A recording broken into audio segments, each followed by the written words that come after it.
আসসালামু আলাইকুম ভিউয়ার্স, আশা করি ভালো আছেন। তো আপনারা জানেন সামনে কুরবানির আর বেশি দিন বাকি নেই। তো কুরবানি দেওয়া জরুরি না ঋণ পরিশোধ করা জরুরি? কিছু কিছু লোক আছে তাদের পিছনে ঘুরতে থাকে পাওনাদাররা, যে ভাই আমার পাওনা টাকাটা দেন, ভাই আমার পাওনা টাকাটা দেন।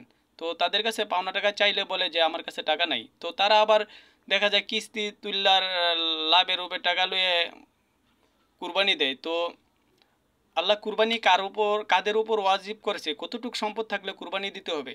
যেমন 7.5 ভরি স্বর্ণ বা 52.5 তোলা রূপো।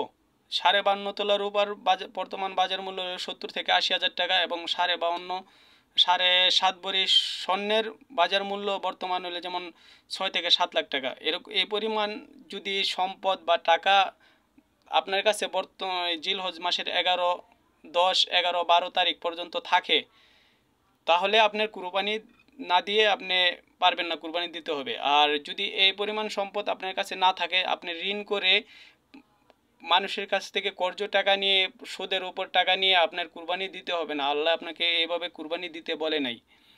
আপনার সবচেয়ে ভালো হবে আপনার টুকটাক খুচরা যদি পাওনা ঋণই থাকেন, তাহলে ঋণ পরিশোধ করা সবচেয়ে আপনার জন্য ভালো উত্তম হবে।